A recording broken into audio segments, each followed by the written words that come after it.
দেড় দশকের দুঃশাসন পেরিয়ে ছাত্র জনতার বিপ্লবে পাওয়া বাংলাদেশের চলতি সরকার আকাশছোঁয়া প্রত্যাশার চাপ, নানামুখী চ্যালেঞ্জ, এরই মাঝে কেটে গেল অন্তর্বর্তী সরকারের ঘটনাবহুল প্রথম মাস।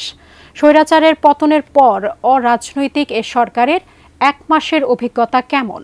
বিস্তারিত সাজেদা সুইটির রিপোর্টে। স্বৈরাচার আর দুঃশাসনের সুদীর্ঘ যন্ত্রণায় যখন দেয়ালে পিঠ ঠেকে যায়, এভাবেই প্রতিরোধ গড়ে বাংলাদেশিরা। এভাবেই ইতিহাস রচনা করে, স্তম্ভিত করে দেয় বিশ্বকে। স্বৈরাচারের আঘাতে সন্তান, বন্ধু, স্বজনের নিস্তেজ রক্তাক্ত দেহ কেবল শোকার্তই করেনি, দৃঢ় প্রতিজ্ঞ করেছে দেশের মানুষকে। দুর্বার আন্দোলনের মুখে টিকতে না পেরে ৫ আগস্ট ভারতে পালান শেখ হাসিনা। দেশে শুরু হয় ছাত্র জনতার শাসন। আর ৮ আগস্ট তাদেরই চাওয়ার সরকারের আনুষ্ঠানিক যাত্রা শুরু নোবেলজয়ী ডক্টর মোহাম্মদ ইউনূসের হাত ধরে। এরপর প্রতিটা মানুষের এতদিনে না বলা হাজার কথা, অভিযোগ আর দাবি আদায়ের ফুরসত। সরকার প্রধান জানালেন, দেশের প্রতিটা নাগরিকের প্রাপ্য অধিকার প্রতিষ্ঠাই তাদের কাজ। এই সুযোগ এবার হারিয়ে ফেললে আমরা জাতি হিসেবে পরাজিত হয়ে যাব। গুম, হত্যা, অনিয়ম, বিশৃঙ্খলামুক্ত একটি দেশ চান শিক্ষার্থীরা। আন্দোলনে হতাহতদের দায়িত্ব নিয়েছে সরকার। গুম বিরোধী আন্তর্জাতিক কনভেনশনে যুক্ত হয়েছে দেশ।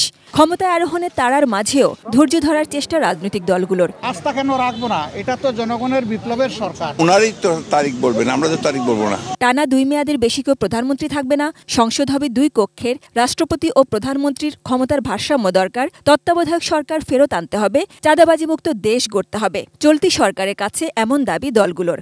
যেভাবে ভোট পাবে সেই অনুযায়ী তাদের প্রতিনিধি সেখানে আপনার পার্লামেন্টে থাকবে। এটা 6 মাস পরেও হইতে পারে, 9 মাস পরেও হইতে পারে, কিন্তু নির্বাচন তো হইতে হবে। সুস্বাদু বাদাম, তিল আর স্বাস্থ্যকর গ্লুকোজ সব মিলিয়ে প্রাণ পিনাট বার। স্মার্ট কিছু খাও। এত প্রত্যাশা, কিন্তু সব পূরণের সময় কতটা পাবে সরকার? কেউ চান দ্রুত নির্বাচন, কেউ আবার এই অরাজনৈতিক সরকারকেই দেখতে চান লম্বা সময়। আন্তরিকতা আর সততা থাকবে সরকারের, এই বিশ্বাস অনেকের। কিন্তু সরকার শুরু থেকে পরিষ্কার বলছে, যৌক্তিক সময়ের মধ্যে নির্বাচন দিতে চান তারা।